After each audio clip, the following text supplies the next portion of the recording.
Alright, so as you can see, when you turn it on, you've got a little LCD screen, shows you what instruments are on, and it shows you all the other information as well when you go through the menus. As I said, you've got a few different connections on the top. You can have a look.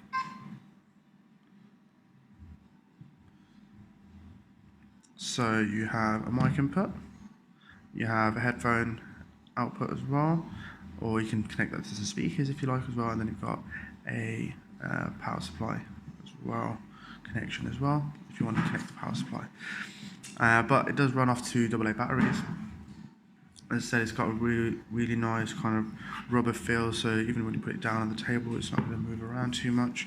As you can see, it grips the table pretty well, and it's also not going to fall out your hands very easily as well. It fits nice in the hand as well, so when you are doing, on the road, you can, stick it in your pocket, really. It's quite cool. So, first things first is that there is a built-in little speaker in here. It's not the greatest speaker, but I don't think you're really meant to use it with just the speaker. Maybe you're probably supposed to just put some headphones on and use it. As you can see, starts off with a little synth wide distortion lead. You've got 150 different sounds on here, so you can go through all the different sounds by using this little strip here, the plus and the minus, and you can run through it like that, and it runs through it pretty quickly as well, so it's quite fast and quite nippy, the screen and everything, so it doesn't lag very much. So what I'm going to do for the rest of the demo is I'm going to plug it into some speakers so you can hear them, and then see what we can do. So I've got it plugged into a monitor, and so now hopefully you can hear it a bit better. I'm going to put the volume up as well to maximum.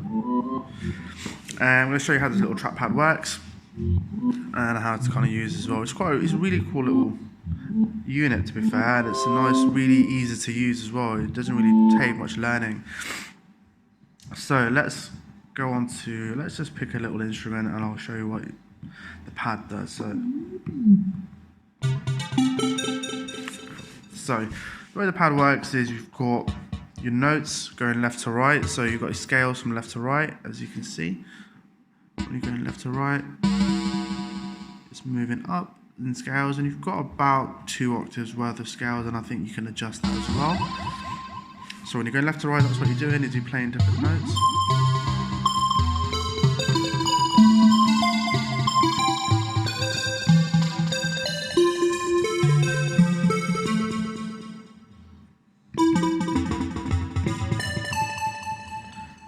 And as you go up, you're going up in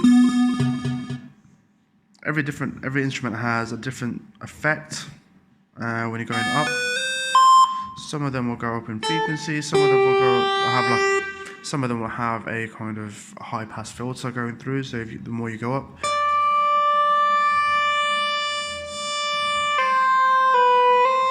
so it's like modulator. So,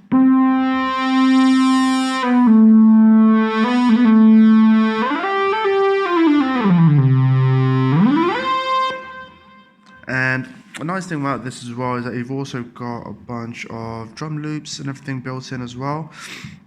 So when you are, you can put together a kind of basic beat. And the way it works is quite cool as well. So obviously normally with an instrument you'd get your different keys, you get your scale going left to right, but with the drums you get kind of like a different pattern as you go left to right. So this is like an intro kind of pattern.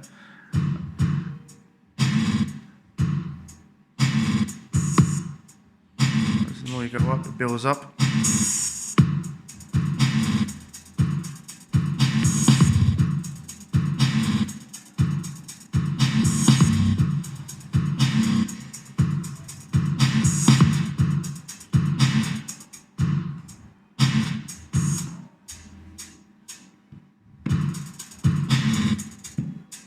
See, it's quite cool. So you get your little intro setup, so you've got a whole build, a few different loops.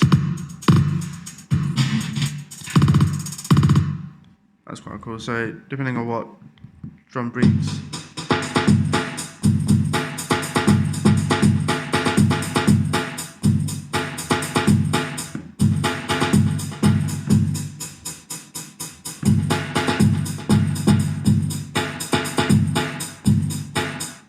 Alright. So as I said, you've got 150 different sounds that you can scroll through, and you've got loads to play with there. I'm going to show you how to kind of record with it as well.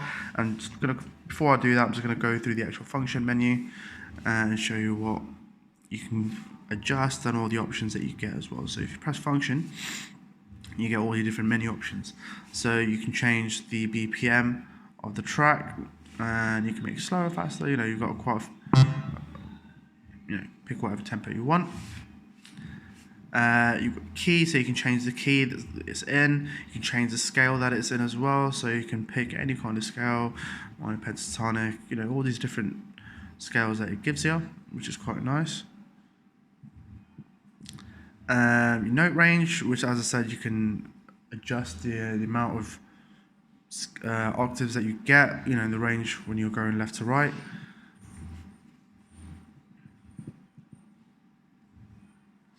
Then you've got arpeggiator pattern, arpeggiator timing, arpeggiator swing, and then your loop length, so you can change that to like 8 beats, or go down all the way down to 1/16 of a beat as well, which is quite a fast little loop.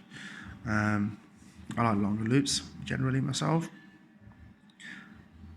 You've got all these different options as well in terms of finalizing and mixing it down and pushing it out, master recording it out as well, so you can record all this stuff out. And then you've got your further options, menu options, right? So what I'll do now is I'll just show you how the arpeggiator works. So there's a little arpeggiator button there. As soon as you press that, it goes into arpeggiator mode, as you'll see, and it will tell you on the screen as well. When you're in arpeggiator mode, it creates a little pattern in that scale.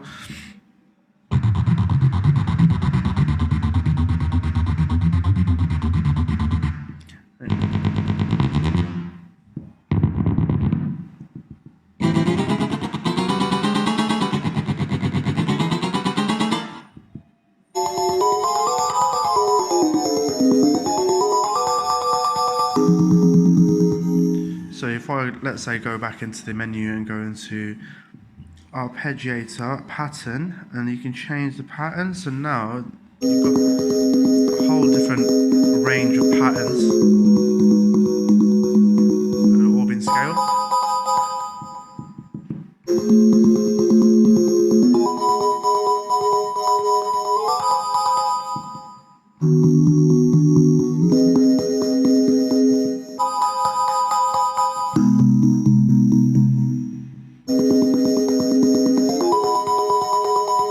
So it gives you loads of different ideas. You can, you know, come up with a few different ideas that you probably wouldn't have thought of. It'll give you a few patterns that, you know, you might not naturally think of yourself. And it's a good way to kind of creatively put together a little idea that's coming, you know, in your head while you're on the go. So what we're going to do is we're going to put together a quick little beat and see how quickly we can put together a little song or a little instrumental. And so that's what it's kind of useful, really. It's the most useful thing is just kind of put together little ideas while you're on the train or you're on the bus or something, and if, you know, you've got something in your head. So as you can see, we've got our little dubstep beat that we've looped in for now. We've changed it to about 110 BPM. So the way it works is you press record and it's waiting to record. Alright, as soon as you press something, as soon as you trigger the instrument, it will trigger the record and it will start recording, and it will start sequencing. As you'll see on here, you'll see the sequencer moving, the 8 bars, and looping over and over, and then that's a way to kind of keep sequencing and adding stuff to it. So you start something, as you can see, it starts recording.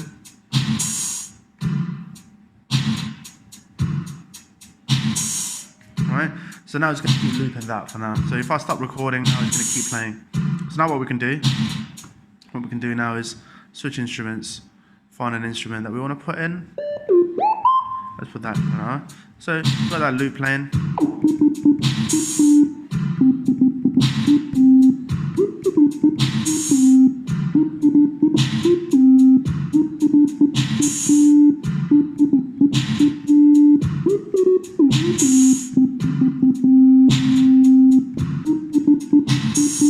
So let's put that in.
So yeah, that took us a few minutes. It took about 2-3 minutes, and we had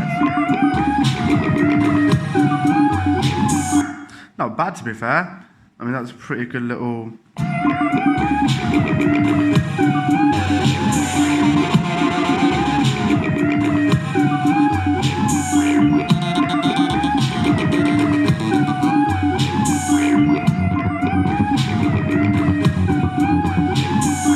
As you can see, if we put the Arpeggiator mode on now and put something on, it will create a little pattern also as well. It will create a little pattern, and it will also be in key as well, it will be in scale as well. So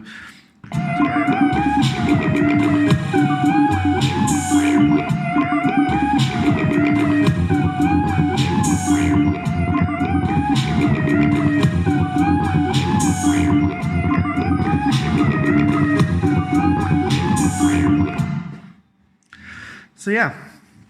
That is the Korg Kaossilator 2S. As you can see, for such a small little device, you've got a lot packed in, you can do a lot. You've got loads of different sounds that you can play with. They're all quite good sounds as well, they really sound nice, they sound quite warm, even though obviously it's a digital unit. It does sound quite warm, all these little basses. It's a really high quality sound that you get from it. Even like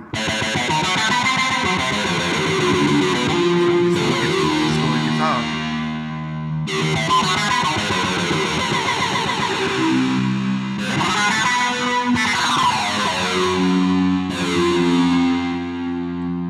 It's pretty good sounding stuff. It's £139 as well, so it's, you know, I'd say it's worth a punt to have something like this in your pocket, in your little studio. You can quickly put a little thing into it. You can export these into your DAW as well. Yeah, that's the Korg Kaossilator 2S.